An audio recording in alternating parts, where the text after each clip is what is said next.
ಶ್ರೀ ವಾಸವಿ ಕನ್ಯಕಾದೇವಿ ಪುರಾಣ ಸಪ್ತದಶಾಧ್ಯಾಯ. ಅನಂತರ ಆ ವೈಶ್ಯ ಶ್ರೇಷ್ಠರು ಆಚಾರ್ಯರಾದ ಭಾಸ್ಕರಾಚಾರ್ಯರಿಗೆ ನಮಸ್ಕರಿಸಿ ನಮ್ಮ ವೈಶ್ಯ ವಿವಾಹಕ್ಕೆ ಸಂಬಂಧಿಸಿದ ಆಚಾರ ಲಕ್ಷಣಗಳನ್ನು ತಿಳಿಸಿರೆಂದು ಕೋರಿದರು.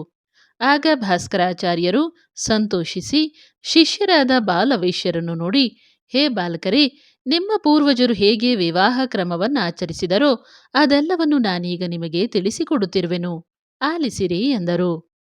ಪೂರ್ವದಲ್ಲಿ ಬ್ರಹ್ಮರ್ಷಿಗಳಿಂದ ವೈದೋಕ್ತ ವಿಧಿಯನ್ನು ಅನುಸರಿಸಿ ಉಕ್ತವಾದಂತೆ ಪಂಚವಾಹ್ನಿಕವಾಗಿ ವಿವಾಹವನ್ನು ಆಚರಿಸಬೇಕು. ಆ ಬಳಿಕ ವೈಶ್ಯವರ್ಣದವರು ಆಚರಿಸಬೇಕಾದ ಕೆಲವು ಶಿಷ್ಟಾಚಾರಗಳನ್ನು ಸಾವಧಾನ ಚಿತ್ತರಾಗಿ ಕೇಳಿರಿ ಎಂದು ಹೀಗೆ ಹೇಳತೊಡಗಿದರು. ಭಾಸ್ಕರಾಚಾರ್ಯರು ವೈಶ್ಯರ ವಿವಾಹ ವಿಧಾನವನ್ನು ವಿವರಿಸುವುದು. ಶಿಷ್ಯವರಿಯರೇ, ಕೈಲಾಸವಾಸಿಗಳಾಗಿದ್ದ ನಿಮ್ಮ ಪೂರ್ವ ವೈಶ್ಯರು ಸ್ವಕುಲ ಕನ್ಯಕೆಯ ವಿವಾಹ ವಿಧಾನವನ್ನು ಕುರಿತು ಆಲೋಚಿಸಿದ್ದರು. ಆ ವಿವಾಹ ವಿಧಿಯನ್ನು ಅನುಸರಿಸಿಯೇ ವೈಶ್ಯ ವರ್ಣದಲ್ಲಿ ವಿವಾಹಗಳು ನಡೆಯಬೇಕಾಗಿವೆ. ಇಂದ್ರನನ್ನು, ಅಗ್ನಿಯನ್ನು, ವರುಣನನ್ನು, ಕುಬೇರನನ್ನು, ಚಂದ್ರನನ್ನು ಸ್ತಂಭ ರೂಪಗಳಾಗಿ ಪ್ರತಿಷ್ಠಿಸಿ ಆ ಪಂಚದೇವತಾ ಪ್ರತೀಕ ಸ್ತಂಭ ಸಹಿತ ಮಂಟಪವನ್ನು ರಚಿಸಿ ಆ ಮಂಟಪ ವೇದಿಕೆಯ ಮೇಲೆ ಪೂರ್ವಾಭಿಮುಖವಾಗಿ ಈ ಶುಭ ಕಾರ್ಯವು ನಡೆಯಬೇಕು.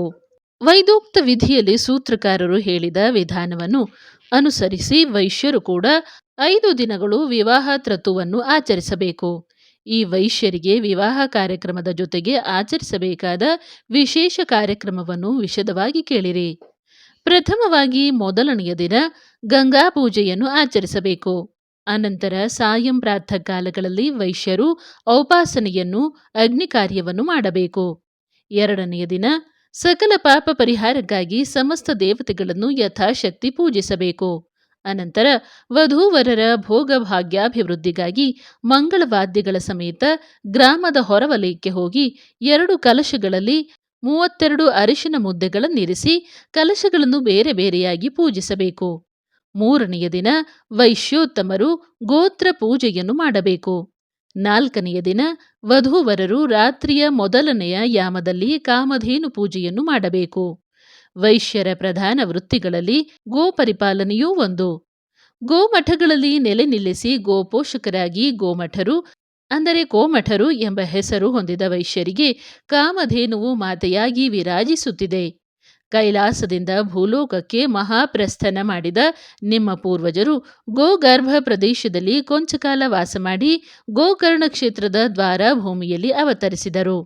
ಅವರು ಸರ್ವದೇವತಾ ಸ್ವರೂಪಿಣಿಯಾದ ಕಾಮಧೇನುವಿಗೆ ಘೃತ, ಕ್ಷೀರ, ಶರ್ಕರ, ನಾರೀಕೇಳ ಫಲಗಳಿಂದಲೂ ಏಲಕ್ಕಿಗಳಿಂದ ಕೂಡಿದ ಅಕ್ಕಿ ಹಿಟ್ಟನ್ನು ನೈವೇದ್ಯ ಮಾಡಿ ಅದನ್ನು ಪ್ರಸಾದವಾಗಿ ಸ್ವೀಕರಿಸಿ ಶಕ್ತಿವಂತರಾದರು. ಆದ್ದರಿಂದ ವಿವಾಹ ಸಮಯದಲ್ಲಿ ವಧೂವರರು ಕಾಮಧೇನುವಿಗೆ ಅದೇ ವಿಧದಲ್ಲಿ ನೈವೇದ್ಯವಿಟ್ಟು ಪೂಜಿಸಬೇಕು. ನಾಲ್ಕನೆಯ ದಿನ ರಾತ್ರಿ ಶೇಷ ಹೋಮವನ್ನು ಸಮಾಪ್ತಿಗೊಳಿಸಬೇಕು. ವೈಶ್ಯರು ಹಡಗುಗಳಲ್ಲಿ ವಿದೇಶ ವ್ಯಾಪಾರ ಮಾಡುವುದರಲ್ಲಿ ಸುಪ್ರಸಿದ್ಧರು. ಆದ್ದರಿಂದ ವೈಶ್ಯರಿಗೆ ನಾವೆಯೂ ಪೂಜನೀಯವಾದುದು. ಆದ್ದರಿಂದ ವಿವಾಹದ ಶುಭ ಸಂದರ್ಭದಲ್ಲಿ 5ನೆಯ ದಿನ ವೈಶ್ಯರು ನೌಕಾ ಸಮರ್ಚನೆಯನ್ನು ಮಾಡಬೇಕು.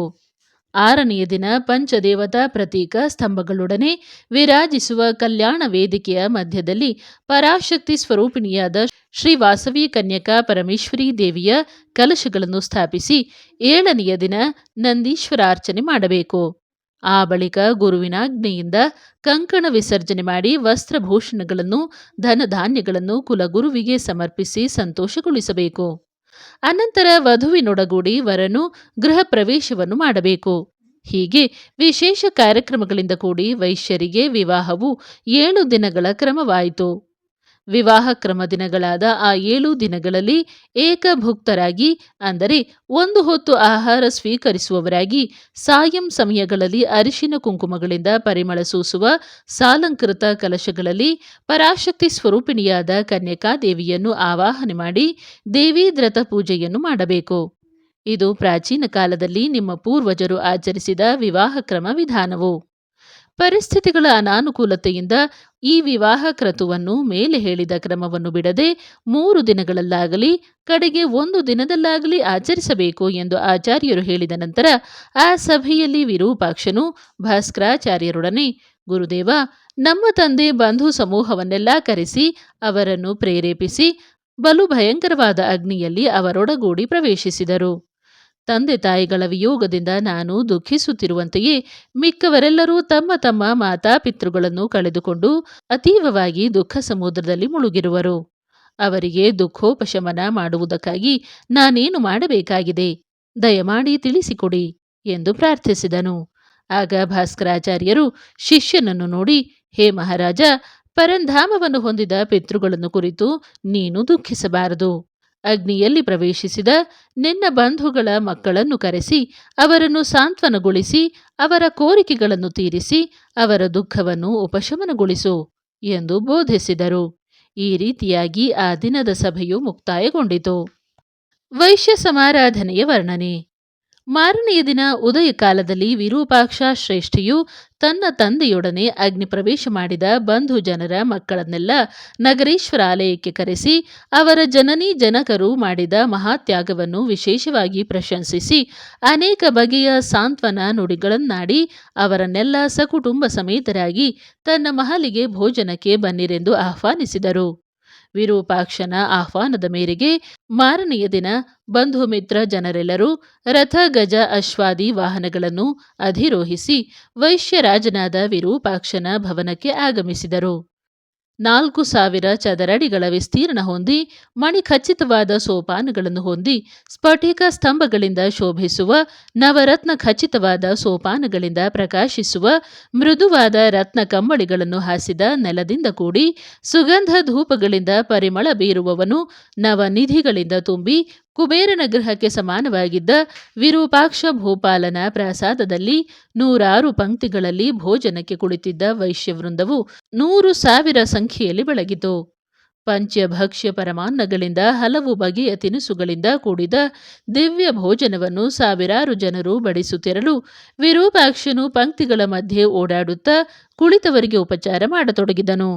ಆಗ ಆ ವೈಶ್ಯರೆಲ್ಲರೂ ಚೆನ್ನಾಗಿ ಆತಿಥ್ಯವನ್ನು ಸ್ವೀಕರಿಸಿ ಅಂದು ಸೈನ್ಯ ಸಮೇತನಾಗಿ ಆಗಮಿಸಿದ ಭರತನಿಗೆ ಭರದ್ವಾಜ ಮಹರ್ಷಿ ನೀಡಿದ ಆತಿಥ್ಯದಂತೆ ಇಂದು ಈ ಮೃಷ್ಟಾನ್ನ ಭೋಜನವಿದೆ ಎಂದು ಸಂತುಷ್ಟ ಚಿತ್ತರಾಗಿ 1000 ಬಾಯಿಗಳಿಂದ ವಿರೂಪಾಕ್ಷನನ್ನು ಸ್ತುತಿಸತೊಡಗಿದರು. ಆ ಬಳಿಕ ವಿರೂಪಾಕ್ಷ ನೃಪತಿಯು ತನ್ನ ತಂದೆಯೊಡನೆ ಆತ್ಮಾರ್ಪಣೆ ಮಾಡಿಕೊಂಡವರ ಕುಟುಂಬಗಳಿಗೆ ಕೋಟಿ ಕೋಟಿ ಸ್ವರ್ಣ ಮುದ್ರೆಗಳನ್ನು, ಅನೇಕ ರತ್ನಗಳನ್ನು, ವಸ್ತ್ರ ವಾಹನ ಆಭರಣಾದಿಗಳನ್ನು ಬಹುಮಾನವಾಗಿತ್ತು ಅವರನ್ನು ಸಂತೋಷಪಡಿಸಿದನು. ವಾಸವಿ ನವರಾತ್ರಿ ಮಹೋತ್ಸವಗಳು. ತದನಂತರ ಚೈತ್ರ ಶುದ್ಧ ಪಾಡ್ಯಮಿಯಿಂದ 9 ರಾತ್ರಿಗಳು ಆ ವೈಶ್ಯೋತ್ತಮರೆಲ್ಲರೂ ಕಲೆತು ನಡೆಸಿದ ಉತ್ಸವಗಳಲ್ಲಿ ಎಲ್ಲ ವರ್ಣದವರಾದ ಪಟ್ಟಣದ ಪ್ರಜೆಗಳು ಹಗಲೆಂದು ರಾತ್ರಿಯೆಂದು ತಿಳಿದುಕೊಳ್ಳದಾದರು. ವಾಸವಿ ದೇವಿ ಪ್ರಭಾವದಿಂದ ಗೋವುಗಳು ಕೊಡಗಗಳಷ್ಟು ಹಾಲನೀಯತೊಡಗಿದವು. ವೃಕ್ಷಗಳು ಕಲ್ಪವೃಕ್ಷ ಸಮಾನವಾದವು. ನದಿಗಳು ಜೇನಿನಂತೆ ಮಧುರ ಜಲವಾಹಿನಿಗಳಾದವು. ಬಾವಿಗಳು ಅಮೃತದ ಸರೋವರಗಳಾದವು. ವೈಶ್ಯರು ಆ ಉತ್ಸವಗಳಲ್ಲಿ ಬ್ರಾಹ್ಮಣರಿಗೆ, ಋಷಿಗಳಿಗೆ, ಬಡವರಿಗೆ ಬಹುಪ್ರಕಾರವಾದ ಭೂರಿ ದಾನಗಳನ್ನು ನೀಡಿದರು.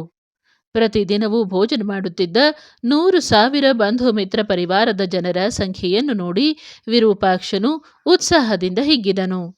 ಅನಂತರ ಸಮಸ್ತ ಪ್ರಜೆಗಳು ಬಗೆ ಬಗೆಯ ವಾಹನಗಳೊಡನೆ ಬಗೆ ಬಗೆಯ ಮಂಗಳವಾದ್ಯಗಳೊಡನೆ ನಟ ಗಾಯಕ ವೈತಾಳಿಕರೊಡಗೂಡಿ ಅತ್ಯಂತ ವೈಭವೋಪೇತವಾಗಿ ನಗರ ಪ್ರದಕ್ಷಿಣೆ ಮಾಡಿ ಗೌರಿ ನಗರೇಶ್ವರರನ್ನು, ಕೋನಕಮಲಾ ಜನಾರ್ದನರನ್ನು, ವಿಂಧ್ಯವಾಸಿನಿ ದೇವಿಯನ್ನು ಸಕಲೋಪಚಾರಗಳಿಂದ ಅರ್ಚಿಸಿ ವಾಸವಿ ದೇವಿಯ ಅರ್ಚಾವತಾರ ಮೂರ್ತಿಯ ಸನ್ನಿಧಿಗೆ ಸೇರಿಕೊಂಡರು.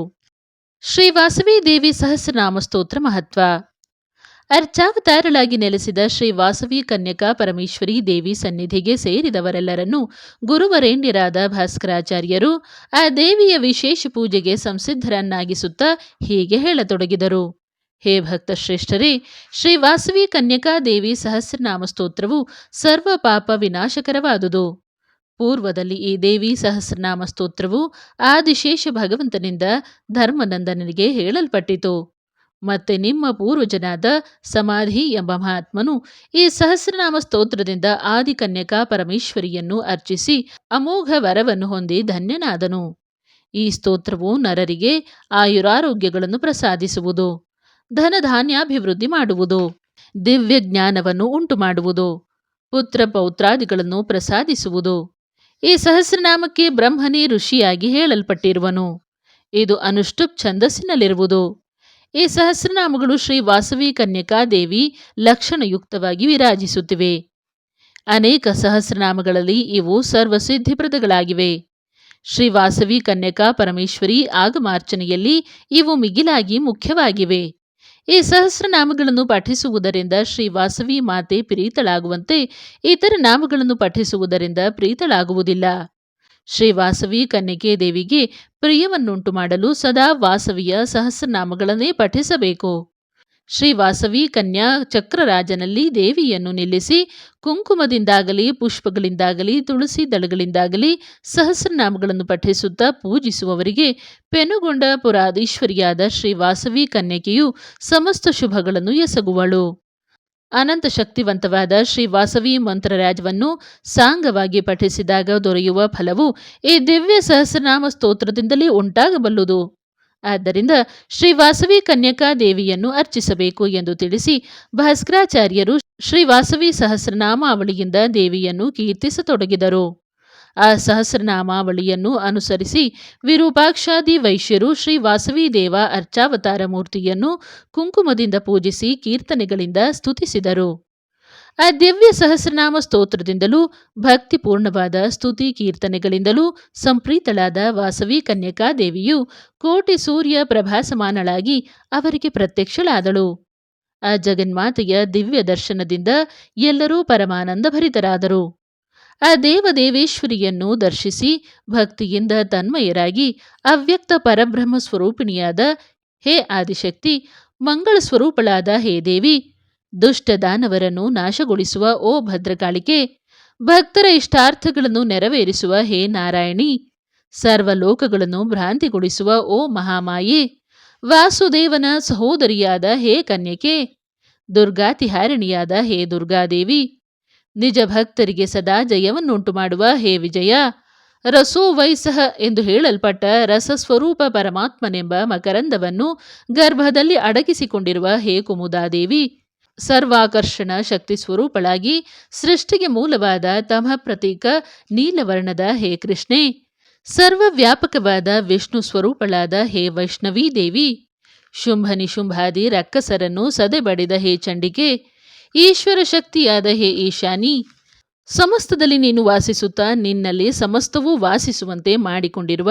ಹೇ ವಾಸವಿ ದೇವಿ, ಬ್ರಹ್ಮಶಕ್ತಿಯಾದ ಹೇ ಶಾರದಾದೇವಿ, ಭಂಡಾಸುರಾಂಶ ಸಂಭೂತನಾದ ವಿಷ್ಣುವರ್ಧನನನ್ನು ಅಂತ್ಯಗೊಳಿಸಿದ ಹೇ ಜ್ಯೇಷ್ಠ ಶೈಲ ಪುರೀಶ್ವರಿ, ಪೆನುಗೊಂಡಾಧೀಶ್ವರಿ, ಹೇ ಮಹಾಲಕ್ಷ್ಮೀ ಸ್ವರೂಪಿಣಿ, ಸೃಷ್ಟಿ ಸ್ಥಿತಿ ಲಯಕಾರಣಿಯಾದ ಆದಿಪರಾಶಕ್ತಿ, ಹೇ ಕನ್ಯಕಾ ಪರಮೇಶ್ವರಿ ದೇವಿ, ನಿನಗೆ ಕೋಟಿ ಕೋಟಿ ಪ್ರಣಾಮಗಳು ಎಂದು ಬಹುವಿಧಗಳಲ್ಲಿ ಕೀರ್ತಿಸಿ ಆ ಜಗದೀಶ್ವರಿಯ ಚರಣ ಕಮಲಗಳಿಗೆ ಸಾಷ್ಟಾಂಗ ದಂಡ ಪ್ರಣಾಮಗಳನ್ನು ಮಾಡಿದರು.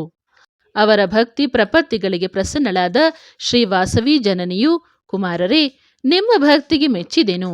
ನೀವು ಮಾಡಿದ ನನ್ನ ದಿವ್ಯ ಸಹಸ್ರನಾಮಾವಳಿ ಸ್ತೋತ್ರದಿಂದ ಸಂತುಷ್ಟಳಾದೆನು. ನಿಮಗೆ ಬೇಕಾದುದನ್ನು ಕೇಳಿರಿ, ನಿಮ್ಮ ಅಭೀಷ್ಟಗಳನ್ನು ಪೂರೈಸುವೆ ಎಂದು ಹೇಳಿ ಅನುಗ್ರಹ ಮಾಡಿದಳು.